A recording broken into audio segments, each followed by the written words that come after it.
Hello everyone, మీరు చూస్తుంది Suman TV. నేను మీ కీర్తి. ఈ రోజు నాతో పాటు ఉన్నారు హోమియోపతి ఫిజిషియన్ డాక్టర్ చేతన్ గారు. నమస్తే చేతన్ గారు. నమస్తే మేడం. మోకాల నొప్పులు అన్నది సర్వసాధారణం అయిపోయింది. అసలు ఎందుకు వస్తాయండి మోకాల నొప్పులు? ఎందుకు అంత తొందరగా అరిగిపోతున్నాయి? ఇప్పుడు జనరల్గా మన అందరికీ తెలుసు, వెయిట్ ఎక్కువ ఉన్న వాళ్ళకి మోకాల నొప్పులు ఉంటాయి. ఎందుకు? బరువు ఎక్కువ పడుతుంది కదా మోకాల మీద. మళ్ళీ దాని తర్వాత నిద్ర కూడా తక్కువ ఉంటే మోకాల నొప్పులు వస్తాయి. దానికి దీనికి ఏంటి సార్ సంబంధం అసలు? ఇప్పుడు మనం నిద్ర ఎందుకు పోతాం? మన బాడీ రిలాక్స్ అవ్వాలి. ప్లస్ ఈ రోజుల మనం మార్నింగ్ నుంచి ఈవినింగ్ వరకు నైట్ వరకు పని చేస్తాం కదా, మళ్ళీ ఈ పని చేసినప్పుడు కొన్ని డ్యామేజ్లు అవుతాయి మన బాడీలో. అవన్నీ రిపేర్ అవ్వాలి కదా. అవి ఎప్పుడు రిపేర్ అవుతాయి? నైటే రిపేర్ అవుతాయి. మీరు ఎప్పుడైనా గమనించండి, ఫుల్ జ్వరం ఉంది మీకు, 2-3 రోజులు ఉంటుంది, మళ్ళీ సడన్గా ఒకరోజు ఈవినింగ్ వరకు ఫుల్ డల్ ఉంటుంది, నెక్స్ట్ డే లేవ్వంగానే మనకు ఫ్రెష్ అయిపోతుంది. ఎందుకంటే మన బాడీ ఎప్పుడు రిపేర్ అవుతుంది? మనం పడుకున్నప్పుడు రిపేర్ అవుతుంది. సో మనకు నిద్ర కరెక్ట్ లేదనుకోండి, మోకాల నొప్పులు స్టార్ట్ అవుతాయి. ఆ డ్యామేజ్లు అట్లనే పెరిగి మళ్ళీ గుజ్జు ఉంటుంది కదా, అది అరిగిపోతుంది over a period of time. దాన్ని ఆస్టియో ఆర్థరైటిస్ అంటారు. ఆస్టియో ఆర్థరైటిస్ మెల్లగా డెవలప్ అవుతుంది. విటమిన్ డి డెఫిషియన్సీ ఉంది, మీ పోస్చర్ సరిగా లేదు, మీ వెయిట్ ఎక్కువ ఉంది, మీకు నిద్ర సరిగా వస్తలేదు, మీ ఆహారం కరెక్ట్ లేదు, అడ్డం దొడ్డం అన్నీ తింటున్నారు మీరు బయట. అప్పుడు దానివల్ల మళ్ళా పిజ్జాలు, బర్గర్లు, నాన్ వెజ్లు, బయట ఫ్రైడ్ చికెన్లు ఇవన్నీ తింటున్నారు, దానివల్ల వస్తుంది. కొందరు ఏం చేస్తారు? ఆల్కహాల్, స్మోకింగ్ అన్నీ చేస్తారు. ఇంకా ఎందుకు? అరే మేము ఎన్ని గంటలు పనిచేస్తున్నాం, మాకు రిలాక్సేషన్ కావాలనేసి అంటారు. ఫస్ట్ ఆఫ్ ఆల్ ఇంత రుద్ది పనిచేసే అవసరం లేదు. మీరు ఎంత రుద్దినా వచ్చేది అంతే వస్తుంది మీకు. మీరు ప్రొడక్టివిటీ స్మార్ట్ వర్క్ చేయాలి. హార్డ్ వర్క్ కన్నా స్మార్ట్ వర్క్ చేయాలి. మళ్ళీ దాన్ని కాంపన్సేట్ చేయడానికి ఇవన్నీ చేస్తారు. మళ్ళీ వేరే బర్డన్ పడుతుంది. ఇవన్నిటి వల్ల మనకు మోకాళ్ళు డ్యామేజ్ అవుతాయి. ఇవి అందరికీ తెలుసు, కానీ నేను మీకు కూడా చెప్తా. ఇప్పుడు రుమటైడ్ ఆర్థరైటిస్ విన్నారా మీరు? రుమటైడ్ ఆర్థరైటిస్ ఏదైతే ఉంటుంది కదా, ఇది ఒక ఆటో ఇమ్యూన్ ప్రాబ్లం. ఇది ఒక్కసారి వస్తే మళ్ళీ ఓదంటారు. అయితే దాన్ని రుమటైడ్ ఆర్థరైటిస్ అంటారు. ఇప్పుడు దీంట్లో ఏమంటుంది? ఇప్పుడు ఇవన్నీ మనం మాట్లాడుకున్నాం కదా, ఆస్టియో ఆర్థరైటిస్కి అది తింటుండ్రు, పడుకుంటలేరు, అవన్నీ చేస్తుండ్రు, తగ్గదు, ఇంకా పెరుగుతూనే ఉంటుంది. ఇదంతా ప్రాసెస్ అవ్వనికి ఒకసారి 10 ఏళ్ళు కూడా పడుతుంది, ఒక్కొక్కసారి 20 ఏళ్ళు కూడా పడుతుంది. కానీ రుమటైడ్ ఆర్థరైటిస్ సడన్గా వస్తుంది, ఇవాళ లేదు రేపు వచ్చేస్తుంది, అట్లా కూడా ఉండొచ్చు. అయితే దీనికి ఎగ్జాక్ట్ కారణం ఇప్పటి వరకు తెలియదు. స్ట్రెస్ ఉంటుంది, వంశపరంగా వస్తుంది, మళ్ళీ ఒక్కొక్కసారి బ్యాక్టీరియల్ ఇన్ఫెక్షన్ తర్వాత కూడా స్టార్ట్ అయ్యే ఛాన్సులు ఉంటాయి. అట్లా మళ్ళీ దీంట్లో ఆటో ఇమ్యూన్ ఎందుకు అంటారు దీన్ని నేను ఎక్స్ప్లెయిన్ చేస్తాను మీకు. అక్కడ మనం ఫ్యాక్టర్లు మాట్లాడుకున్నాం కదా, ఇప్పుడు ఇక్కడ విచిత్రం ఏంది మీకు అర్థమవుతుంది ఇప్పుడు వింటే. మన జాయింట్లు ఉంటాయి కదా, మన జాయింట్లు ఏముంటాయి? బోన్లు ఉంటాయి. ఇప్పుడు ఆర్థరైటిస్ అంటే ఈ జాయింట్ల ఇన్ఫ్లమేషన్, అంటే ఉబ్బిపోయినాయి. ఓకే. ఇప్పుడు ఇవి ఎందుకు ఉబ్బిపోయినాయి అంటే, మన ఇమ్యూన్ సిస్టమ్ ఉంటుంది కదా, ఇమ్యూనిటీ పెంచుతుంది, ఫుడ్ తింటే అది అని మాట్లాడుకుంటాం కదా మనం, అది డిస్టర్బ్ అయిపోతుంది. ఇప్పుడు దాంట్లో ఉన్న సెల్లులు ఉంటాయి కదా, అవి పోయి మీ జాయింట్లనే డ్యామేజ్ చేస్తాయి. మన బాడీనే మంచి చేయాల్సింది రివర్స్ చేస్తుంది. మంచి చేయాల్సిందంటే ఫారెన్ బాడీ వైరస్లు, బ్యాక్టీరియాలు, ఫంగస్లు వస్తే దాన్ని చంపాలి వీళ్ళు. ఇప్పుడు వీళ్ళు ఏమనుకుంటున్నారు? ఈ జాయింటే మనకు ప్రాబ్లమాటిక్, మన బాడీని డిస్ట్రాయ్ చేస్తుంది. మన బాడీలో ఉన్న సెల్సే మన బాడీని డిస్ట్రాయ్ చేస్తున్నాయి. దాన్ని ఆటో ఇమ్యూన్ అంటారు. ఒక పేషెంట్కి అయింది అట్లా అయితే హాలత్ ఎట్లా అయిపోయిందంటే, ఇప్పుడు అన్ని జాయింట్లని అటాక్ చేయడం మన బాడీనే, అవి వంకర్ పోతాయి. ఇప్పుడు స్ట్రేట్ ఉన్నాయి కదా నా ఫింగర్లు, వేళ్ళు స్ట్రేట్ ఉన్నాయి కదా, ఇవి ఇట్లా తేడామేడా అయిపోతాయి, మొత్తం ఇట్లా జిగ్జాగ్ అయిపోతాయి, అట్లా అయిపోతాయి మొత్తం, ఇట్లా ఫోల్డ్ చేయడానికి రాదు. ఎక్స్ట్రీమ్ ఉంటేనండి? ఎక్స్ట్రీమ్ ఉంటే ఇది 1 yearలో కూడా డెవలప్ అవ్వచ్చు ఇంత ఎక్స్ట్రీమ్ లా. సో ముందు నుంచి బాడీ ఎటువంటి సిమ్టమ్స్ ఇస్తుంది? ముందు నుంచి జస్ట్ నొప్పులు స్టార్ట్ అవుతాయి. ఇప్పుడు జస్ట్ మైల్డ్గా నొప్పులు అవుతున్నాయి, పొద్దుగాల లేవంగానే నొప్పులు అవుతున్నాయి. మనం ఏమనుకుంటాం? విటమిన్ డి తక్కువ ఉంటుంది, గోళీలు వేసుకుందాం మంచిగా అయిపోతుంది అనుకుంటాం. అట్లనే మెల్లమెల్లగా మోకాలు నొప్పులు, చిన్న జాయింట్లు నొప్పులు. ఇప్పుడు ఒక పేషెంట్కి ఇట్లనే వచ్చి మన దగ్గరికి ఈ ప్రాబ్లం. ఇప్పుడు చికెన్ గునియా నొప్పులకి మరి ఈ జాయింట్ నొప్పులకి ఏంటి సార్ డిఫరెన్స్? చికెన్ గునియా ఉన్నప్పుడే మనకు నొప్పులు స్టార్ట్ అవుతాయి, 3-4 నెలలు ఉంటాయి, పోతాయి. మళ్ళీ చికెన్ గునియా నొప్పుల వల్ల కూడా ఒక్కొక్కసారి అట్లనే కంటిన్యూ అయిపోతుంది. ఒక్కొక్కసారి ఇట్లా కూడా అవ్వచ్చు.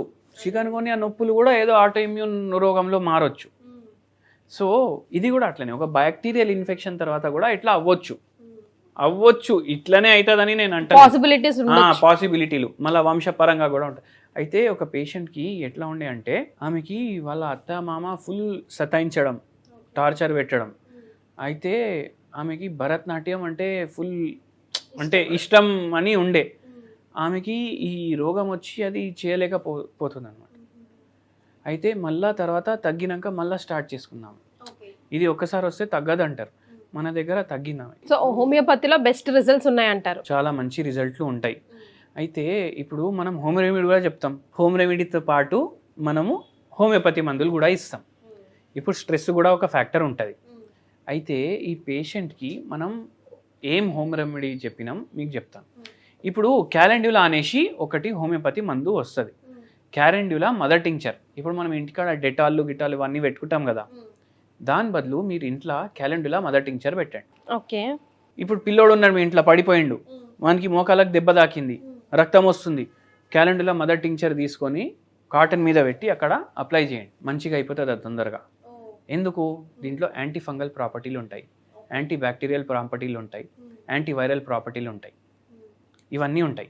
మళ్ళీ యాంటీ ఇన్ఫ్లమేటరీ ప్రాపర్టీలు ఉంటాయి. హీలింగ్ తొందరగా చేస్తుంది. ఇది కొందరు వేరే వేరే దేశాల్లో ఎక్కడైతే వాళ్ళు హోమియోపతి కూడా వాడతారు కదా, ఇప్పుడు సిజేరియన్ సెక్షన్లు చేస్తారు కదా, ఇది యాంటీసెప్టిక్ యాంటీ బ్యాక్టీరియల్ లాగా వాడతారు అక్కడ. క్యాలెండ్యులా మదర్ టింక్చర్ కుట్లేస్తారు కదా, అప్పుడు క్యాలెండ్యులా మదర్ టింక్చర్ వాడతారు వాళ్ళు. ఇప్పుడు మన దగ్గర తెలియదు, మనం ఏమనుకుంటాం, అరే హోమియోపతి, మనం ఎవరికి అంత అది ఉండదు జనరల్గా అవేర్నెస్.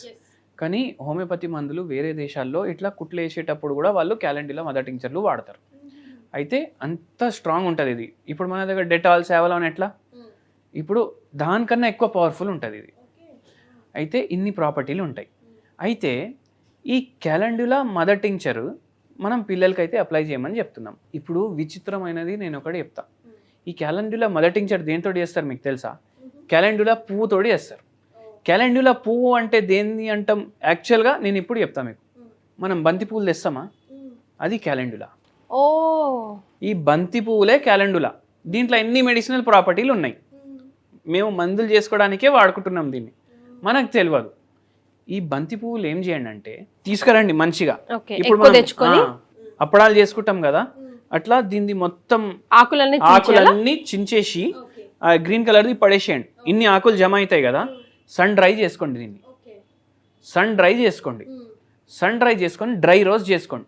డ్రై రోస్ట్ అంటే ఓన్లీ ఆయిల్ గీల్ ఏమేయొద్దు. ఒక ప్యాన్ తీసుకొని దీన్ని వేసి డ్రై రోస్ట్ చేసుకుంటే ఎండిపోతుంది మొత్తం. ఎండిపోతే ఎంత ఈ క్వాంటిటీ ఉంటుంది కదా, అంత చాక్పతి వేయండి దాంట్లో. కలుపుకోండి, పెట్టుకోండి. ఇప్పుడు డైలీ మీరు చాయ్ తాగుతారు కదా, పాలు వేసుకొని దాన్ని మంచిగా ఉడకబెడతారు కదా, అదంతా ఏం అవసరం లేదు.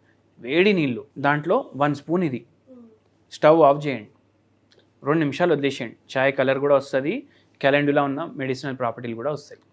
డైలీ 2 పూటలు తాగండి చాయ్ బదులు. ఇప్పుడు నేను ఈ ప్రాపర్టీలు అన్నీ చెప్పినా కదా, ఇవన్నీ దాంట్లో ఉంటాయి. మనకు నొప్పి తగ్గిస్తుంది. ఎందుకు? యాంటీ ఇన్ఫ్లమేటరీ అండ్ ఎనర్జెటిక్ ప్రాపర్టీలు ఉన్నాయి దీంట్లో. మళ్ళీ యాంటీ ఫంగల్ ప్రాపర్టీలు ఉన్నాయి. ఏమైనా చిన్న చిన్న ఇన్ఫెక్షన్లు అవుతాయి బాడీలో, ఈస్ట్ ఇన్ఫెక్షన్లు కూడా అవుతాయి ఒక్కొక్కసారి, ఇవన్నీ తగ్గుతాయి. కొందరికి ఇవి అవుతాయి కదా రింగ్ వామ్ ఇన్ఫెక్షన్లు, అవిట్లో కూడా మంచిగా పనిచేస్తుంది. అట్లా డైలీ తీసుకోండి. మళ్ళా మీకు మోకాల్లో ఇట్లా నడవడానికి ప్రాబ్లం అవుతుంది. కొందరికి నడిచేటప్పుడే మోకాలు నొప్పి అవుతుంది, వాళ్ళకి జర రిలీఫ్ ఉంటుంది. అయితే ఈ పేషెంట్కి కూడా ఇచ్చినాం మనం anti bacterial, anti fungal, ఎనాల్జెసిక్, antiseptic, ఇవన్నీ ప్రాపర్టీలు ఉంటాయి దీంట్లో. బాడీలో ఆక్సిడేటివ్ స్ట్రెస్ కూడా తగ్గిస్తుంది. సో ఆటోమేటికలీ ఇన్ఫ్లమేషన్ కూడా తగ్గుతుంది. ఏదైతే ఉబ్బినాయి కదా అవి జర మంచిగా అవుతుంది అనమాట. అయితే ఇవి ఇస్తూ మళ్ళా పేషెంట్కి సెట్ అయ్యేటట్టు మనం హోమియోపతి మందులు కూడా ఇచ్చినాం. అండ్ ఆ రొమటైడ్ ఆర్థరైటిస్ని మనం రివర్స్ చేసినాం. Super sir. అసలు ఇది మాత్రం చాలా సింపుల్ రెమెడీ, చాలా ఈజీ టెక్నిక్ కూడా చేసుకోవడానికి కూడా. అండ్ ఇప్పటివరకు నేనైతే వినలేదు ఎవరు చెప్పడం.